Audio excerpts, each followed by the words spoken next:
Hi everyone, Ben Franks here and welcome to our brand new series A Glass of Wine With. My first guest is Miha Istenic from Slovenia, fantastic winemaker, and you're going to have a lot of fun. Let's dive in. Very pleased to have Miha Istenic here. Hello, how are you? I'm fine, thank you. How are you? Yeah, very good. And you arrived in the UK last week, visit Scotland and... Yes, I came to UK last week. First, I went with my friends from Belgium to Scotland, and of course, I was looking forward to come over here. My first individual trip when I was 14, 15 years old was to UK. I went to the school in Wimborne. Yeah.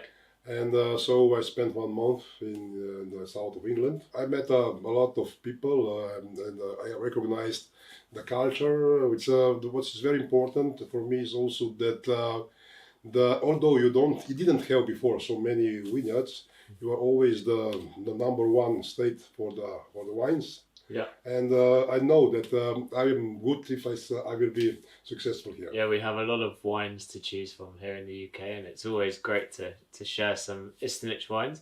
Before we talk specifically about your wine, can you tell us a little bit about Slovenia as a wine producing country, where it is and what it's known for? We were not so very well known as Slovenia at that time, because we are a small country. 30 years ago, the volume was before the quality, but we already knew at that time that we have potential for good wines and sparkling wines. It was about 20,000 hectares of vineyards in Slovenia.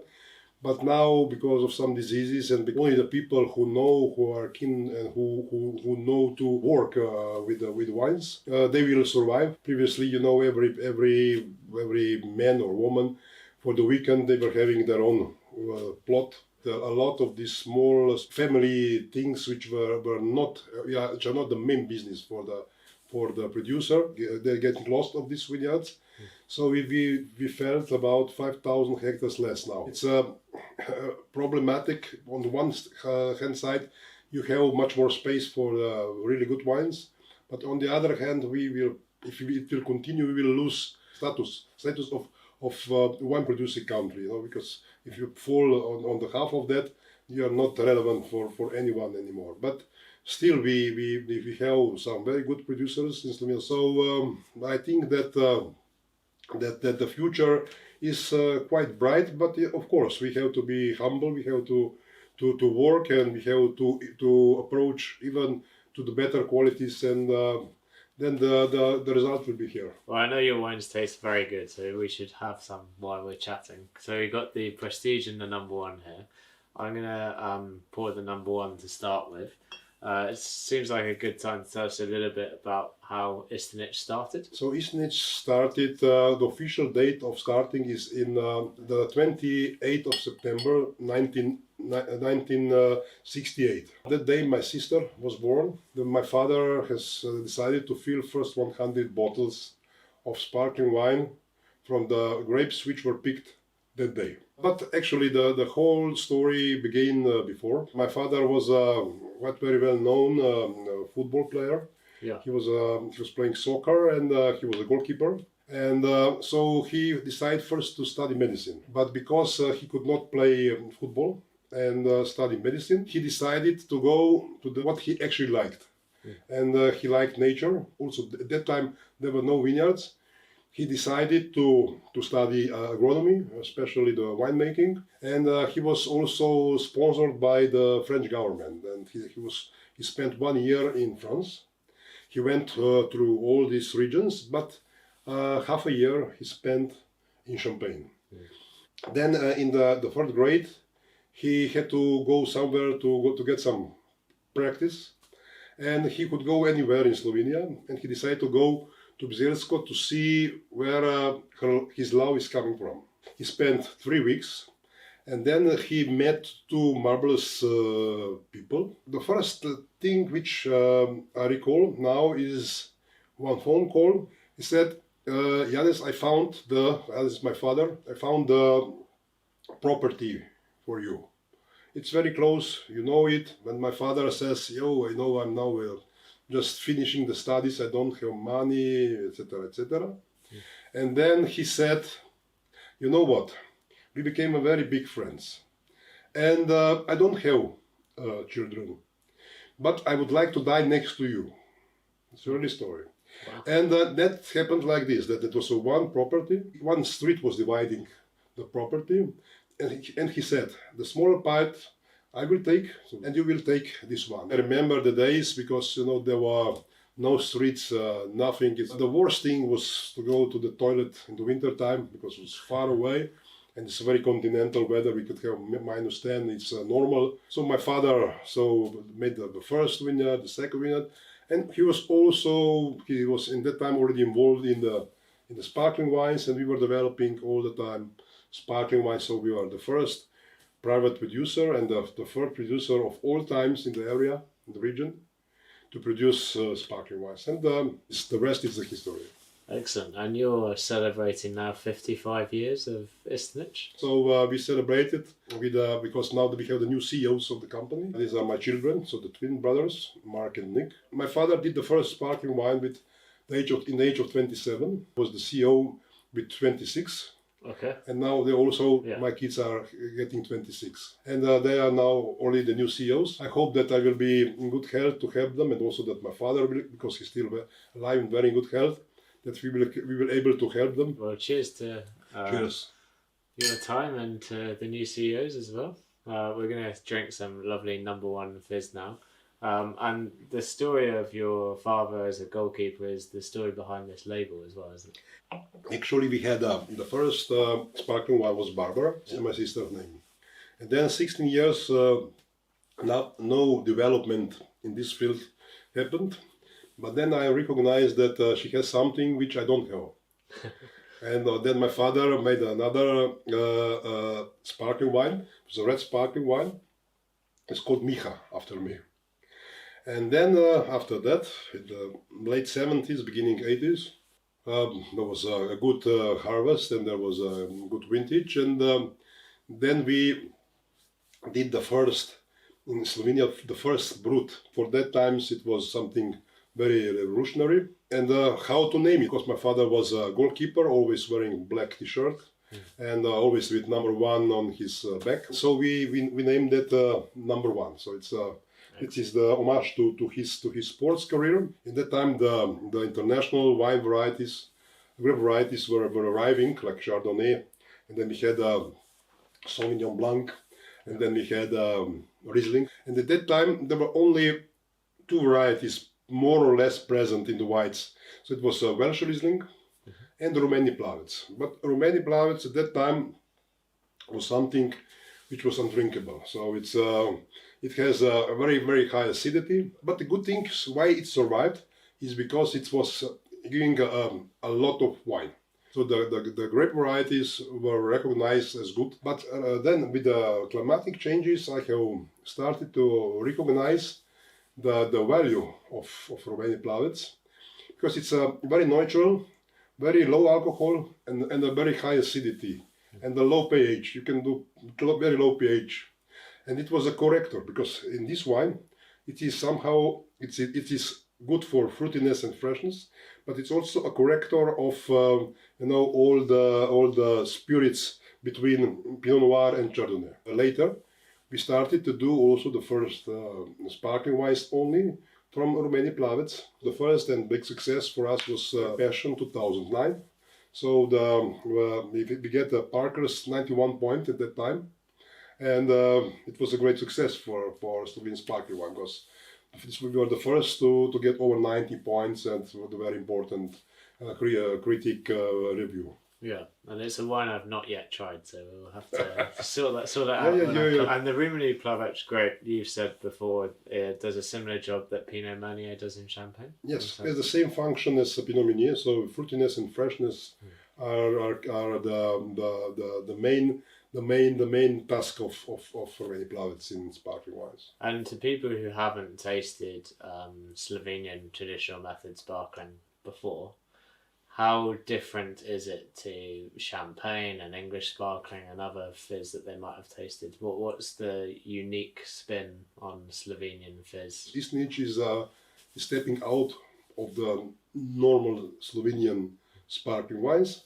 Of course, we have different terroir, but we can easily get pHs 3 and less in our country, which is not normal. Normally, the Slovenian sparkling wine are more rounded, but we want to do elegant sparkling wines which are drinkable, which have somehow the stamp of the seal of our country. And so of course, we use Romani plavets, which differs the wine to another's, but in the style, we are very, very champagne-like style. Yeah, there's a nice fruitiness to your wines as well as keeping the elegance. There's that approachability that I think is quite attractive in the Istenic wines particularly. How different was making wine in the 70s, 80s and then now going into the 90s and after the year 2000? Has it changed drastically over the years? I think that the first competitor after us came about around 1985, something like that. I once went before Christmas. I went to the biggest supermarket store when they were selling this was the first store actually who was selling our wines in Slovenia. And I went there, I was looking, there were some other wines, the shelves were empty. Our shelf was okay, one bottle was missing, but nothing very special happened there. And then one young couple came, and they took a bottle of Barbara. I was so afraid. I was so, under stress. I didn't want that they put that bottle back, I was going backwards, and there was my trolley, and I felt all over my trolley back. So really, in that times, I knew all the people, I must say, in Slovenia, and also quite a lot in other, Croatia, for example. It was something really like a subculture. Yeah. Somebody who was daring to think about something so decadent like sparkling wine. Then we also started from immediately, we were open to go and to export. Of course, it was not easy because previously, so the Yugoslavia somehow went apart in the 80s. Then Slovenia was known of nothing, Now it's much easier, but now our generation of the winemakers, we survived the whole generation. We will be retired soon. And but in the 30 years or 40 years of career, now we have left something behind to the next generations. So we were for a long time alone. Then we got 1, 2, 3, and now there is more than 300 or even more producers only in Slovenia to produce sparkling wines. It's good because we also now see what they are doing and so. So actually now it's tougher, but now it's already the industry. Previously it was just some crazy guy doing sparkling wine. I know you're in over 40 countries around the world, but one of your key markets is Italy. So obviously Italy is very easy to get to. It's just over the border for you from Slovenia. But what are kind of some of the real milestones and successes you've had where you see Istenic being served and poured and you've gone, well, this is exactly what we're... Italy is our neighbor country, but it wasn't so easy. It was so about 10 years. So you have to be patient, and they have to recognize the whole thing. You are also building your knowledge, and you are building the brand. And then you don't know exactly what is the day and when does it happen. But it happened. It happened to me like that, which I was really very surprised, that the Italian, so smaller producer, came to me and wanted the autogram. Okay. I said, why? He said, you are so famous here, you don't know how famous you are here. For me, actually was the start to think about it. And we really made the products, and Italy is flooded with sparkling wines of this and that quality. But for me it was always interesting. So I started to learn Italian just because to understand how they are singing about really singing about these wines. It took us several years to come to this point. Now, of course, we're happy. It's also very emotional if you go to a good restaurant, and if you have a perfect match of food and your wine, and of course then if also the others are satisfied, because the applause of the public is the most important for us at the end. Well, you've had some great recognition and feedback in the UK, including some lovely write-ups from Tam and Curran at Janez Robinson, and some good decanter medals. Why is the UK important for Istenic? It's only one sentence which I can say. If you sit in UK, the world is yours. Yeah. Because so these are the history made so many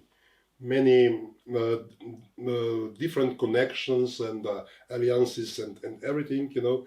And UK was always the most important country for Commonwealth, for USA, for Asia. For example, now we are doing a new program for USA, and they asked me if we sell in UK. And I was the only one who could say yes, we are selling in Europe. Yeah. And that was so we really came from this point to this point at once. So if you please UK, then you please the whole nations, because still a lot of writers, a lot of important people for the whole world are living or are coming from UK. Yeah, well, it certainly have a lot of the press when it comes to the wine trade still here in the UK. Going back to, you've had from our end, looking at this in hindsight, lots of success, positioning this as probably Slovenia's finest sparkling.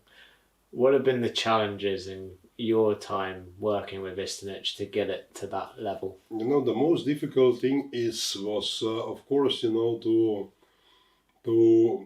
come out and be proud and to say, this is me. People recognize us as immediately that this is Istenic and we want to have Istenic for this and this occasion. Everything started about 30 and something years ago, when there was a sommelier award and was taking place in France, in Reims, in Ras. And they were asking, and they were buying 2 cases of number 1. Oh, I said, I'm good, I'm very good. But it was actually not the point. So we still had to walk a lot to come to the point where we are now. The task for the sommeliers was to realize from which country is this wine coming from. It was from Romania Plavec. And then we starting to recognize the advantages of all of this. And of course, sometimes you succeed, sometimes you don't. We are doing research on a daily basis. And for example, somebody said, it's impossible to do wines without adding sulfate. Oh, it's impossible. Here we are. We have to go with that. And so we started to do that. And then we recognized that CO2 has the same protection possibility as SO2. And so we started to play with that. And then we did the first series. And then in the first series, you had 1 box of wine. Income of oxygen to 1 bottle can differ from 1 milligram to 10 milligrams. So in one case, you had 6 different bottles. And how to manage that? We have heard about the jetting method, and now we have all the wines of the same quality, and they also can last 1 year and more without adding sulfate. So, and at last we came to the point that we have wines that have less than 10 milligrams in total of sulfate, which means it's under the border of the being allergic. Everything what came after that was even more important for us, because we realized that the doing such kind of wines has changed the profile of the wines, and something really beautiful came out of that. But I was studying I said, in Champagne they already invented everything. Now I know that were not inventing everything, and it's a lot of space, but you just have to be learning, have to be humble, have to wait for the time, and because here the time is very important, especially nowadays when everything is going so fast. I find that remarkable to keep pioneering and innovating. And do you think part of this being under your own family name and the fact that your father was a pioneer, you've pioneered the sulfites experiments as well? Do you think there's a lot of pressure on your two sons to now go and pioneer the next thing? I must say that the shoes are big, but we spoke a lot.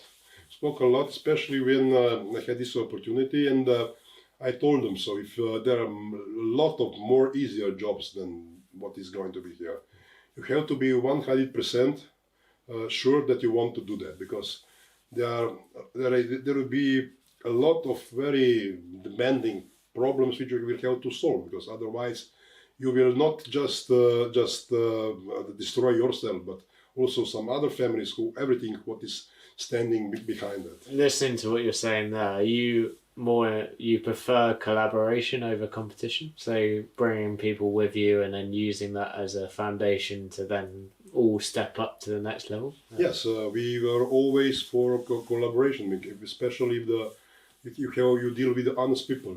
In the history we had also the people who were not so honest, and they just wanted to collect what they can get from us, and then step on our arms and wanted to go a little bit further on. But I said that Istenic is like a bow tie.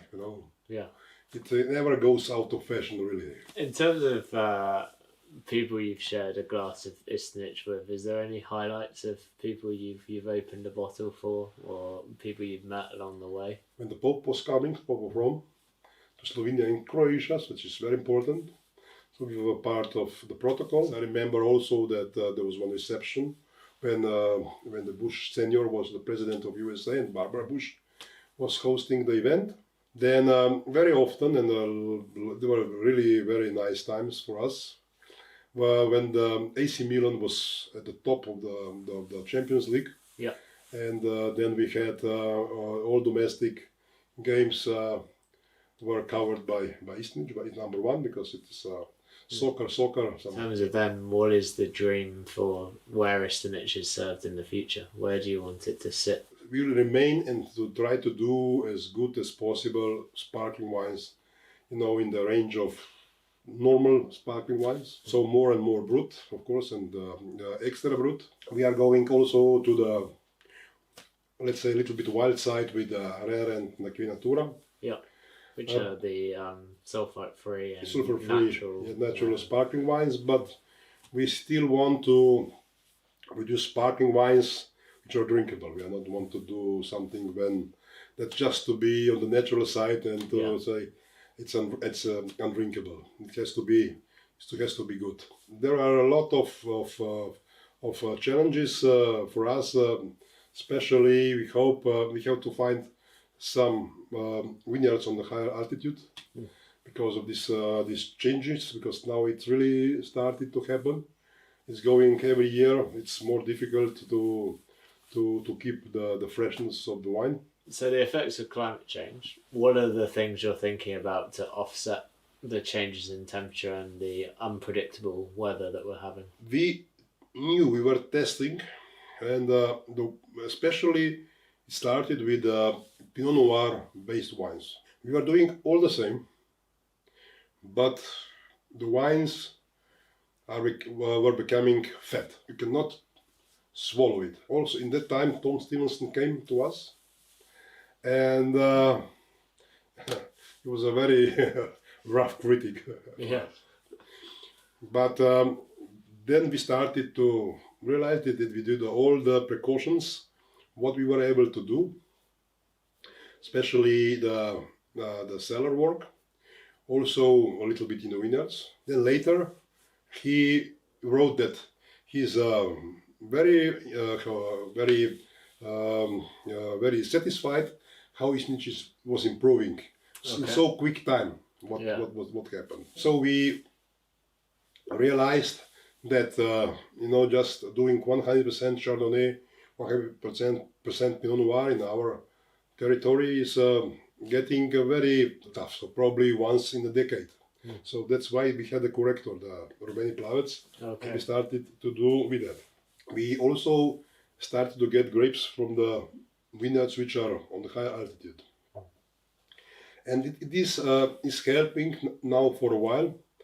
And that's how we can still get a decent qualities, and everything is about blending. Also now we will see this, the new directions of the European community or union about using of herbicides and also the pesticides.